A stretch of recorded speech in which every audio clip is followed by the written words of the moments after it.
21장 22절에서 34절 말씀을 함께 보도록 하겠습니다.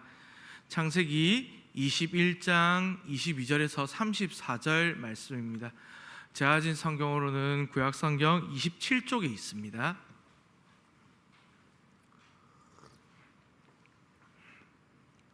창세기 21장 22절 34절 말씀 다 찾으신 줄 알고 한 절씩 교독해서 읽겠습니다.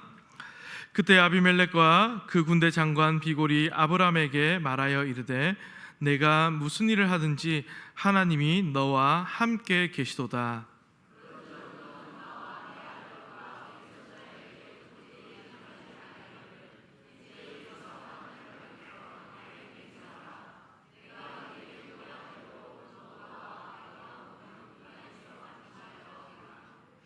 아브람이 이르되 내가 맹세하리라 하고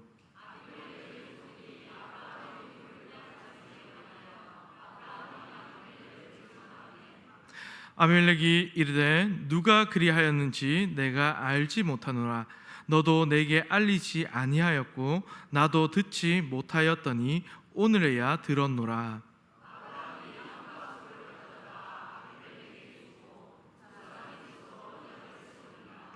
아브람이 7 암양 새끼를 따로 놓으니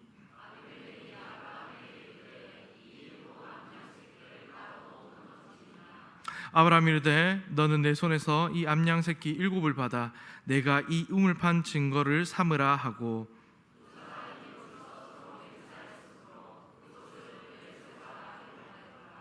그들이 브엘세바에서 언약을 세우매 아비멜렉과 그 군대 장관 비골은 떠나 블레셋 사람의 땅으로 돌아갔고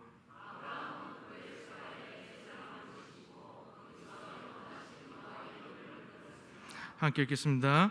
그가 블레셋 사람의 땅에서 여러 날을 지냈더라. 아멘. 네, 여러분 반갑습니다. 오늘은요 브엘세바 제목으로 여러분들과 말씀을 나눌까 합니다. 오늘 본문은요 잘 아시는 본문이지만 아브라함과 아비멜렉 사이에 있었던 일들이 기록이 되어 있습니다. 그 세 번의 짧은 대화가 나오고요, 또 그 후에 있었던 일들이 또 짧게 언급이 됩니다. 본문의 사건을 통해서 아브라함은요 자신이 머무는 그 땅의 권리를 보장을 받으며 또한 우물이 자신의 소유임을 인정받게 됩니다. 또 특별히 또 아브라함과 아비멜렉이 맹세한 이곳, 오늘 이 설교 제목인데요, 브엘세바, 이 말로 하면 바로 우리말로 하면 바로 맹세의 우물입니다. 그래서 오늘 본문의 내용을 한번 살펴보면 이렇습니다. 여기에 오늘 가장 주요한 등장인물 아비멜렉이 등장합니다. 이미 아브라함과 이전에 한번 만난 적이 있는 사람입니다. 그가 다시 아브라함 앞에 나타난 것입니다. 그 내용을 보면요, 앞에 내용인데 창세기 20장의 내용이 나오는데 참 이 내용은 좀 그런 내용들입니다. 아브라함이 네게브란 지역으로 내려갔을 때에 그 지역의 왕인 아비멜렉을 만났습니다.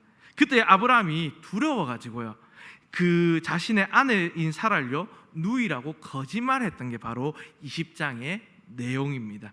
그 거짓말로 인해서 아비멜렉은 하나님께 죽임을 당할 뻔했습니다. 정말 위험했습니다. 그런데 지금 그 아비멜렉이요 자신의 군대 장관과 함께 아브라함을 찾아왔습니다. 사실 이런 상황이라면 아브라함도 사실 족장이잖아요. 그러니까 아주 지금 좀 긴장감이 흐르는 상황입니다. 아비멜렉이 군대 장관과 함께 왔으니 그냥 단둘이 오진 않았을 겁니다. 당연히 군대, 자신들의 군사들을 데리고 왔을 거고요. 여러 군사들 데리고 왔을 테니 또 아브람도 그에 대비해서 자신의 많은 종들을 준비시킨 상태로 그들을 맞이했을 겁니다. 그렇게 아브라함을 찾아온 아비멜렉이 하는 말이 이러합니다. 22절에서 23절 말씀도 이렇게 얘기합니다. 내가 무슨 일을 하든지 하나님이 너와 함께 계시도다. 그런즉 너는 나와 내 아들과 내 손자에게 거짓되이 행하지 아니하기를 여기서 하나님을 가리켜 내게 맹세하라. 내가 내게 후대한 대로 너도 나와 내가 머무른 이 땅에 행할 것이니라 라고 말을 합니다. 그러니까요 아비멜렉이 아브라함을 봤을 때 하나님께서 그와 함께 하신다는 것을 단번에 알 수 있었다는 겁니다. 아브라함은 하나님 함께 하시는구나 이렇게 알았다는 겁니다. 그리고 이제 아브라함의 세력이요 점점 커지고 있고 또 힘이 얻어지니까요, 이제 아비멜렉은 이 아브라함이 자신에게 위협이 될 수 있다는 사실을 생각하고요, 이제 아브라함과 좋은 관계를 맺기 위해서 오늘 찾아온 것입니다. 그래서 그 관계가 자신은 물론 자신의 자손에게까지 이르기를 바랬고요, 그래서 이제 그것에 대해서 오늘 맹세하기로, 브엘세바에서 맹세하기로 원했습니다. 아비멜렉이 아브라함에게 후대한 것 같이 아브라함도 그렇게 하기를 요구하는 것입니다. 그래서 아브라함은 어떻게 합니까? 이에 대해서 맹세하겠다라고 응답을 합니다. 아비멜렉이 이 요청에 아브라함은요 사실 자신의 입장에서는 거절할 이유가 전혀 없기 때문입니다. 아브라함에게도 도움이 되는 일이고요, 또 아브라함이 이 땅에서 평화롭게 참 또 화친을 맺으면 지낼 수 있고 또 그와 협력할 수 있습니다. 그러니까 얼마나 이 아비멜렉 와서 먼저 요청했다는 것은 자신에게 좋은 기회이고 또 받아들일 만한 요청이었습니다. 그런데 여기에서 오늘 또 보면 이 계약이라고 해야 될까요? 여기서 아비멜렉이 요청한 내용 중에 조금 재미있는 것이 하나 있습니다. 그것은 무엇이냐? 아비멜렉이 아브라함에게 말하기를 거짓되이 행하지 아니하기를 하나님께 가리켜 맹세하라고 합니다. 이게 왜일까요? 아비멜렉이 이미 아브라함의 거짓말에 한번 당한 적이 있기 때문입니다. 그래서 분명하게 이 사실을 언급하고 있는 것입니다. 아비멜렉은 정말 아브라함에서 어떻게 보면요 두 가지의 모습을 봤습니다. 한 가지는 하나님께서 그와 늘 함께 하시는 모습, 하나님께서 아브라함을 도우시는 모습이고요, 또 하나는 부끄러운 모습이지만 거짓을 행하는 모습이었습니다. 그래서 정말 하나님이 함께 하시는 것과 거짓을 행하는 것, 사실 이 모습이 두 가지가 어울리는 모습은 아닙니다. 그렇기에 아비멜렉은요 이 오늘 계약을, 언약을 분명하게 하기 위해서 하나님을 가리켜 맹세하라고 말하는 겁니다. 어쨌든요 이렇게 아비멜렉은요 아브라함에게 하나님께서 함께 하신다는 것을 잘 아는 사람이었습니다. 그래서 아브라함에게 연약함도 있고 또 하나님을 신뢰하지 못했을 때도 있었습니다, 아브라함이. 하지만 하나님께서는 이제 아브라함과 함께 하심을 늘 드러내셨고요, 또 다른 사람의 눈으로 확인할 수 있을 만큼 결과로 드러났던 것입니다. 그래서 아비멜렉은요 이렇게 얘기합니다. 내가 무슨 일을 하든지 하나님이 너와 함께 계시도다. 정말 이 놀라운 고백이 나오는 겁니다. 근데요 이 말씀을 오늘 우리에게 한번 적용해 보면 어떨까요? 오늘 우리도요 누군가에게 이런 말 들은다면 참 어떨까요? 예를 들어 정말 성도님의 삶을 보니까 하나님께서 정말 함께 하신 것 같습니다. 오늘 예를 들어 또 형님이라고 치면 형님의 모습을 보니까 정말 이 모습 속에서 하나님께서 살아계심이 보입니다. 이런 말씀을 듣는다면 얼마나 좋을까요? 내가 너를 보니까 정말 하나님 살아계신구나, 내가 하나님 잘 모르지만 정말 있는 것 같구나 라는 말을 들으면요 얼마나 기쁠지 모르겠습니다. 하나님께서 나와 함께 하신다는 것, 나를 보는 사람들이 그 사실을 인정한다는 것, 그렇게 말한다면 정말 좋은 일입니다. 우리 성도님도 다 그런 경험이 있었을 것 같습니다. 그런데 한번 생각해 보십시오. 또 다시 돌아와서요, 지금 현실로요. 하나님이 우리와 언제 함께 하십니까?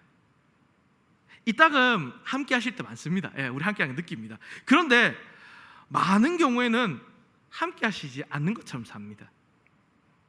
부끄러워서 잘 보이지 않도록 숨어 계시도록 합니다. 하나님께서 함께 계시지만 참 다른 사람들이 발견하면 안 되니까 그건 반칙 같으니까 들키면 안 되는 겁니까? 아닙니다. 오늘 우리가 이 하나님의 함께 하심을 숨기며 살아가야 합니까?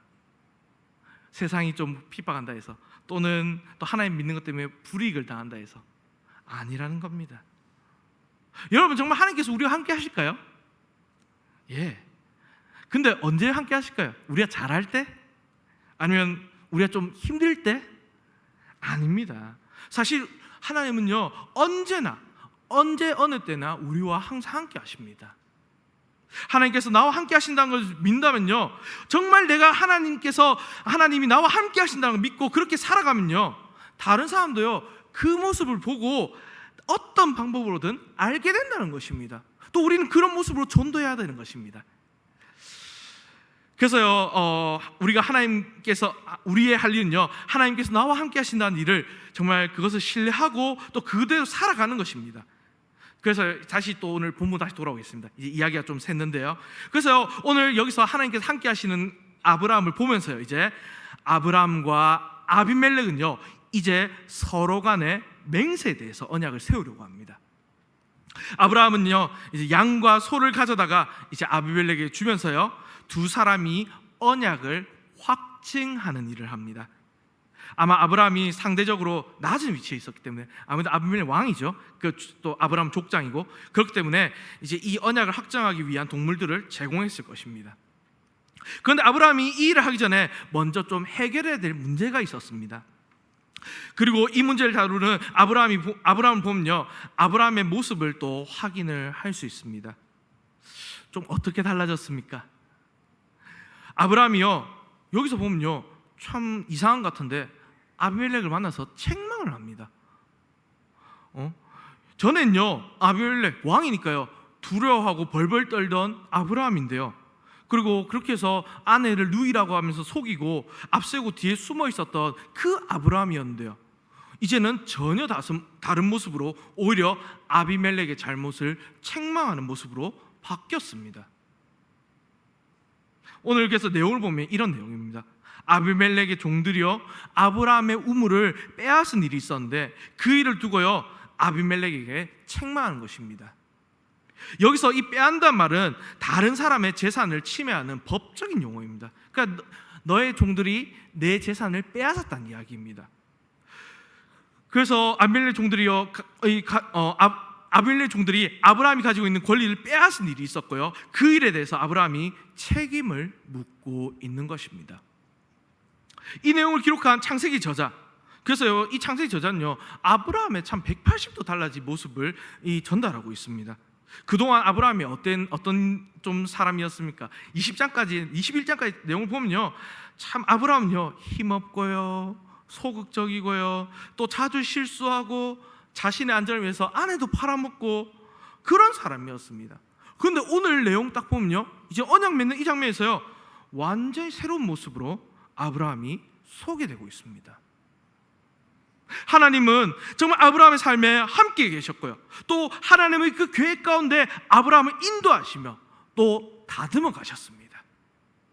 그리고 약속의 신실하심으로 이제는 때가 되었을 때 약속을 성취하셨습니다. 아브라함은 약속에 신실하신 그 하나님, 능치 못하실 일이 없으신 그 하나님, 또 하나님을 그 경험함으로써 보다 신앙적으로 정말 영적으로 성숙한 성장한 모습을 보여주고 있는 것입니다. 그래서 하나님은 이 기다림이라는 시간을 허락하시고요 또한 때때로 인생 가운데 어려움을 허락하시면서 이렇게 다듬어 가시는 것입니다. 이렇게 이제 아브라함이 이렇게 좀 이제 성장했는데요. 그렇다면요, 이제 이런 성장한 아브라함 책망을 받은 아비멜렉은 어떻게 했습니까? 오늘 내용을 보면요, 생각보다 왕처럼 하지 않습니다. 오늘 아비멜렉이 왕이라서요, 사실 이렇게 할 수 있지 않겠습니까? 무엄하다. 어떻게 나는 왕인데 나에게 그런 식으로 말하느냐? 너 당장 이 계약을 파기하자라고 할 수도 있는데요, 아비멜렉이 오히려 자세를 낮춥니다. 그리고 자신의 결백에 대해 말합니다. 우물을 빼앗은 일은 자신이 몰랐던 일이고 지금에야 들었다라고 이제 결백을 하는 것입니다. 지금 아비멜렉의 말은요, 이전에 사라를 데리고 왔을 때의 일을 생각나게 하는 것입니다. 사라가 아브라함의 아내인 줄 모르고 아브라함이 누이로 알고 데리고 왔으며 또 자신의 결백을 말했을 때와 비슷한 그 상황입니다. 그래서 이렇게 아비멜렉은 참 이렇게 되었는데요. 그래서 아무튼 아브라함은 우물에 대한 정리를 분명히 한 후에요, 이제 서로 간의 맹세에 대해서 언약을 그렇게 해서 정리를 하고 세웁니다. 아브라함은 이런 가정 중에 좀 근데 특별한 행동을 합니다. 그것은요, 오늘 여기서 보면 21장 30절에 보면 7 암양 새끼를 따로 구별해 놓은 것입니다. 그래서 아비멜렉이 왜 이렇게 하냐고 물어봅니다. 아브라함은 무슨 이유로 그렇게 했냐? 오늘 30절 보면 이렇게 얘기합니다. 아브라함이 이르되 너는 내 손에서 이 암양 7새끼를 받아 내가 이 우물 판 증거를 삼으라 하고. 무슨 말입니까? 오늘 아비멜렉이 암양 7을 받음으로써 아브라함이 이 우물을 팠다는 것을 인정한다는 뜻입니다. 그의 소유로 인정한다는 것입니다. 우리 성경으로 보면요, 이게 언어 유희인데 말을 반복하면서 얘기하는 건데, 이게 이제 히브리어에서 우리말로 이제 번역하다 보니까 잘 보이지가 않는 말입니다. 그래서 원래 단어를 보면 일곱이라는 이 숫자 7이라는 단어랑 이제 맹세하다는 단어가요, 사실 비슷한 단어입니다. 모양이요. 그래서요 반복해서요 거의 똑같이 생겨서 이제 여기서 언어 유희로 지금 사용하고 있는 것입니다. 그래서 무슨 뜻이냐면 7번을 이 되풀이하면서도 이제 말하는 것이 맹세라고 이제 언어 유희로 말하고 있는 것입니다. 그래서 오늘 본문을 보면요, 이제 맹세란 말, 7이란 말이요 계속해서 반복되면서 그 의미가 강조되고 있습니다. 재미있는 것은요, 또 오늘 본문에서 7번씩에 다 나오고 있는 것이 있습니다. 그것이 무엇이냐? 오늘 아브라함과 또 아비멜렉 두 사람의 이름이 모두 7번씩 나온다는 겁니다. 그래서 본문에 아비멜렉도 7번 나오고 아브라함은 7번 나오는데 한 번이 더 나오는데, 사실은 25절에 아브라함의 우물은 여기 번역하면서 아브라함이 된 거지 원래는 그냥 그의 우물이라는 뜻입니다. 그래서 하여튼 이렇게 7번씩 반복이 되어서 오늘 이 맹세에 대한 강조를 아주 강하게 하고 있습니다. 그래서 오늘 본문에서 이만큼 맹세라는 말이 강조되고 있음을 알 수 있습니다. 아브라함은 아비멜렉과 이 맹세를 통해서 우물에 대한 자신의 권리를, 또 그 땅에 대한 평화롭게 거할 수 있는 권리를 확보하였습니다. 아주 좋은 일입니다. 자신에게 주어진 하나님의 축복이 계속되는 것을 이제는 아브라함이 확인한 것입니다. 또한 여기에 나오는 우물이 또 중요하게 상징됩니다. 브엘세바, 이 맹세를 통해서요 그 권리를, 이 땅에서 권리를 보장받은 것입니다. 그래서 이곳의 이름 브엘세바라고 하는데, 맹세의 우물, 이스라엘 백성들에게 아주 종교적으로 중요한 우물이며 또 중요한 장소인 브엘세바가 이렇게 해서 이름을 가지게 되었음을 오늘 21장을 통해 알 수가 있는 것입니다. 그래서 이어서요 이제 아브라함이요 오늘 내용을 계속 좀 살펴보면요, 그 지역에 대한 이름을 짓기를 마치고요 나무를 심습니다. 또 여기 나무 심는 것도 참 오늘 중요한데요, 별거 아닌 것 같지만 여기에 나무를 심는데 여기에 이 행동을 보면요 3가지 행동이 시작됩니다. 이름을 짓고요, 또 나무를 심고요, 그 다음 이름을 부릅니다. 아브라함은 이 브엘세바에 에셀나무라는 것을 심습니다. 그래서 이 에셀나무는 어떤 나무냐면 깃털같이 정말 그런 가지에 작은 잎이 바늘처럼, 정말 비늘처럼 촘촘히 붙어있는 그런 특이한 형태의 그런 상수리 나무입니다. 그래서 잎이 가늘기 때문에 이제 수분 증발도 적고요, 또 뿌리가 30m까지 파고 들어가기 때문에 내릴 수 있기 때문에 생명력이 매우 강합니다. 이 말인즉슨 이제 여기서 물의 공급을 전제를 해서 여기서 살겠다는 의미입니다. 아브라함이 여기 살겠다고 이제는 이 나무를 심은 겁니다. 그래서요 이 브엘세바에는 아브라함의 믿음이 있었고요, 평화가 있었고요, 또 그곳에 하나님의 함께하심, 하나님의 공급하심이 있었습니다. 그리고 이곳이요 가장 중요하게, 이스라엘과 아브라함이 가장 중요하게 하나님을 예배하는 곳이 되었다는 것입니다.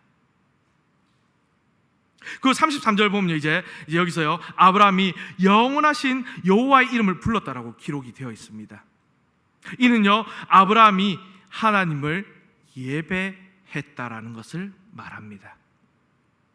하나님께서 계속 물을 공급하시며 복을 주실 것이고, 아브라함은 계속 하나님의 이름을 부를 것입니다. 즉 하나님을 예배할 것입니다. 특별히 여기서 하나님에 대해서 영원하신 여호와라고 언급하고 있습니다. 결국 이것은 하나님에 대한 그 생각을, 또 불변하시는 하나님을 표현한 단어입니다. 그래서 시대는 변하고 사람들은 변해도 하나님은 변하지 않으심을, 영원하신 하나님이심을 오늘 고백하며 아브라함은 예배하는 것입니다. 그래서 여기서요 아브라함은요 자신과 함께 하시는 하나님, 또 약속을 기억하시고 지키시는 하나님, 또 그 약속을 이루실 능력이 있는 전능하신 하나님, 그리고 신실하시고 영하신 하나님을 예배했습니다. 자신이 직면했던 그 어떤 상황 속에서도요, 또 현실적인 어려움들과 또 불가능 속에서도요, 하나님은 변함이 없으셨다는 겁니다. 하나님은 그 약속을 이루셨습니다. 그 모든 것 위에 계셨습니다. 그리고 아브라함은요, 그 영화신 하나님의 이름을요, 오늘 이 모든 일 가운데서 기억하며 이름을 높이고 영광 올려드리고 예배하고 있는 것입니다. 사랑하는 성도 여러분, 오늘 결국요, 이 아브라함은요, 이 모든 일을 통해서요, 하나님의 함께하심, 하나님께서 우리의 삶에 함께하심을 경험했습니다. 하나님의 함께하심은 아브라함의 성수, 아브라함의 영적인 성장을 이루었고요, 아브라함을 예배의 자리로 인도했습니다. 하나님의 그 함께하심은 또 예배의 동기가 될 뿐만이 아니라 예배의 결과도 되었습니다. 하나님께서 함께하시기 때문에 예배할 수 있고 예배 드릴 수 있고 또 예배를 통해서 하나님의 함께하심을 경험하며 기뻐하는 것입니다. 오늘 이렇게 이 본문이 마무리가 됩니다. 그래서 잠시 정리를 해보면요, 이제 나중에 이제 내용이 이제 큰 시험이 나중에 나오죠. 22장에 여러분 잘 아시는 이삭 이제 번제 시험이 있습니다. 그 시험 전에 아브라함을 이렇게 영적으로 성장을 시키는 시간인 겁니다. 그래서 이 준비입니다. 그래서 오늘 여러분들, 오늘 우리가 여기서 우리가 정말 깨달아야 할 점은 무엇입니까? 이 맹세에 정말 이 영원한 맹세, 정말 이 브엘세바에서 우리가 배워야 할 것은 무엇입니까? 오늘 여기서 나오는 모습들을 보면요, 하나님의 함께 하심을 드러내는 아브라함, 영적으로 정말 성장한 아브라함, 또 예배하는 아브라함, 또 평화로운 축복 가운데 하나님의 축복을 누리는 아브라함을 그리고 있습니다. 이 모든 것의 중심되는 것은요, 결국 하나님의 함께 하심입니다. 어느 날 아브라함에게 찾아오셔서 그에게 말씀하셨던 하나님, 아브라함이 자신의 고향을 떠나 그 말씀을 따라갔습니다. 순종했습니다. 그리고 하나님은 늘 그와 함께 있었습니다. 때로 아브라함은요, 하나님을 신뢰하지 못해서요, 실수하고요, 넘어졌습니다. 잘못된 선택도 했습니다. 하지만 그 모든 일을 통해 그가 경험하는 것은 결국 하나님께서 우리와 함께 하신다는 것입니다. 그것이 아브라함을요, 우리가 잘 아는 믿음의 조상으로 빚어갔고 그의 삶에서 하나님의 놀라우심을 나타내는, 드러내는 기회가 되었습니다. 이렇게 하나님은 아브라함과 함께 하셨습니다. 그리고 오늘 그 하나님께서 우리와 우리 모든 성도님들과 함께 하신다는 겁니다. 하나님의 뜻을 이루시며 오늘 우리의 삶을 주관하고 계십니다. 비록 우리가 참 자주 실수합니다. 우리가 참 잘못할 때 많습니다. 넘어지기도 합니다. 하지만 그 과정을 통해 오늘 우리는요, 하나님을 더욱 더 알아가고 하나님을 더 닮아가는 기회가 된다는 것입니다. 그래서 오늘 우리는요, 하나님께서 나와 함께 하신다는 그 믿음을 가지고요, 오늘도 하나님을 예배합니다. 아브라함의 하나님이 오늘도 지금도 동일하게 역사하고 계시기에, 또 절대로 변함이 없으신 영화신 하나님께서 오늘 우리의 삶 가운데, 나의 삶 가운데 함께 하시기에, 또 능력을 베풀고 계시기에 우리는요, 하나님의 함께 하심을 기억하며 예배할 수 있는 것입니다. 그래서 그분의 이름을 부르며 오늘 하나님께 영광 올려드릴 수 있는 것입니다. 그래서 이제 말씀을 맺겠습니다. 그래서요, 오늘 우리가 기억해야 될 것은 이겁니다. 오늘 다른 거 다 잊어줬습니다. 그 딱 하나, 오늘 이 말씀으로 하나님께서 나와 우리와 함께 하신다는 사실을 꼭 기억하시길 바랍니다. 그래서요, 하나님께서 나와 함께 하신다는 것을 믿으며 그렇게 살아간다면요, 그것이요, 오늘 우리를 또 다른 사람과 다르게 만드는 비결일 것입니다. 또 이를 통해 우리의 모습을 통해 또 전도가 되고 또 복음이 전해질 것입니다. 사람들이 그런 우리를 보고 하나님께서 함께 하신다는 것을 알게 될 것입니다. 그리고 그렇게 사는 것이 예배이기에, 정말 하나님께 진정으로 예배드리는 것이기에 우리는 우리의 삶으로 하나님을 예배하며 하나님을 높일 수 있을 것입니다. 그럼 사랑하는 성도 여러분, 어떤 상황 속에서도요 하나님께서 나와 함께 하신다는 사실을 기억하시고 잊지 않으시고요, 늘 하나님과 동행하며 하나님께 예배하는, 또 정말 다름을 드러내고 성장하며 성숙하며 하나님의 복을 받는 저와 여러분들, 우리 모든 성도 되시기를 주님의 이름으로 간절히 바랍니다. 아멘. 우리 다 함께 찬송가 384장